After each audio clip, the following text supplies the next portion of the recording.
Hi guys, what's going on? September 17, 2019. It's a Tuesday. I apologize about any background noise. I am traveling and so I have to record this at a coffee shop this morning. So here's what we got going on, guys. Focus, that 200-point drop could actually become a reality by Friday.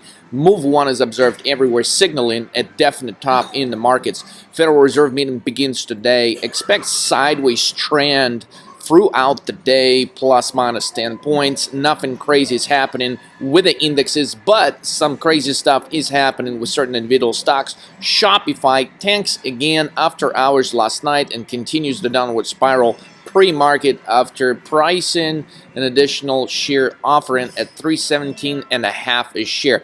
That could actually put us closer to hitting a level of 295, 300 on Shopify before it continues sideways between 300 and 320. So still a little bit of room left in the Shopify trade, but at this point we're not going to get any $50 or $60 drops anymore.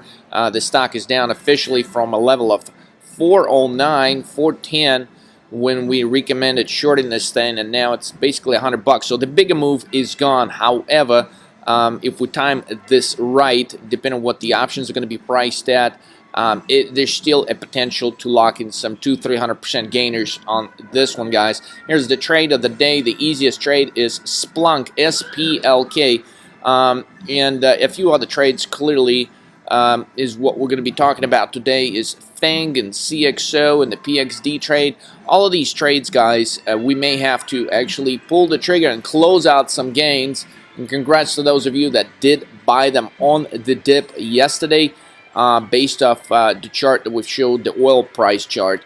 Everything was working out on that trade so far on the bullish side. However, if oil does not clear a certain level today, it would be time to take profits, at least half of the positions. Amazon likely to continue dropping. AZO did drop yesterday. Congratulations if you took that trade, guys. So nice and easy. The easiest trade of the day is Splunk. Another analyst actually is upgrading the stock. And I say, well, thank you, buddy. I appreciate this wonderful opportunity. I like it when analysts have no clue how to read the damn chart, which is beautiful. So this is exactly what we're going to do, guys. We actually are going to short the hell out of Splunk this morning.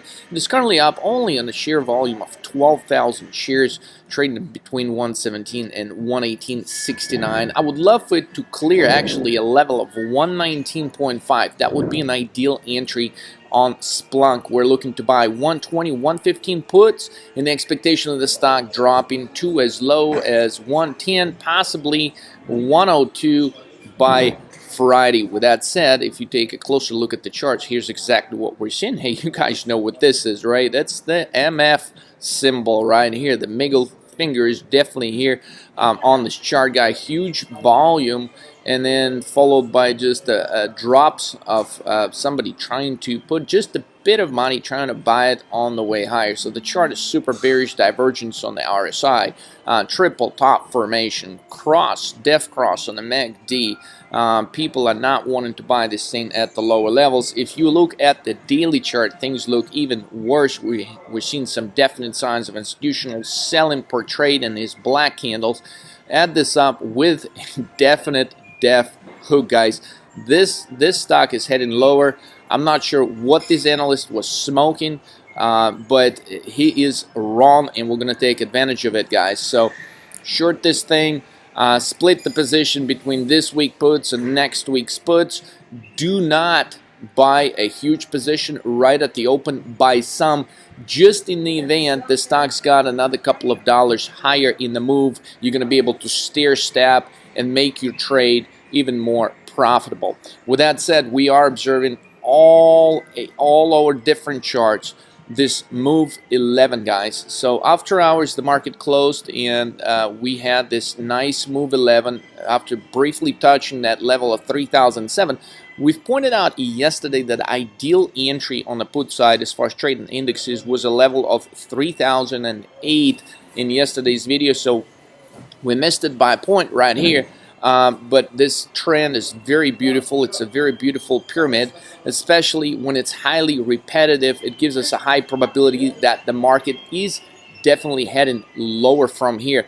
What's interesting to point out, within this pyramid move 11, if you really zoom in and you try to take a closer look, what you will find out is this actually a head and shoulder type move 11, which is very, very bearish. And if you go look at this one pre-market, here's your head and shoulder again. So it doesn't happen very often. We get consistent, literally consistent readings like that after hours pre-market, and not just a pyramid type move, but a move that clearly represents the bearish head and shoulder pattern, guys.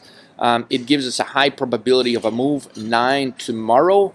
And it gives us a high probability of the fact that the markets are not going to be able to clear that level higher, meaning they're not going to be able to break above 3010 level by the end of the day.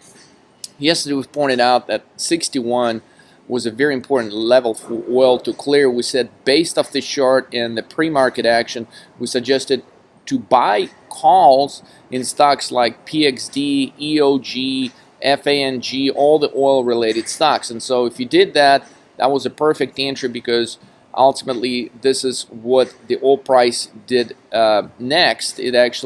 This was the pullback. They bought the dip, as they typically do in a move 7 type scenario, which we pointed out, and after that they rallied the price back up. Now we're clearly seeing that at these levels the price is stalling, and so if we don't get a quick break above 61 when the market opens, it would be time to actually close some of the PXD calls. I wouldn't suggest closing all of them, but it would be wise if you see some hesitation in the market on oil, the CLF futures, if they're not breaking above 61, guys, it's time to just take some profits and be happy and position yourself for some crazy trading day tomorrow and the next day. All the levels are still the same as far as the trading tunnel. We are at the top part of the trading tunnel, which is where you want to short the stocks as other people are buying them. Yesterday was a move 12, guys. Yes, it did have clear characteristics of a move 11, but overall it was a move 12. For those of you that are paying very close attention, trying to understand how these moves work, guys, here's a detailed breakdown.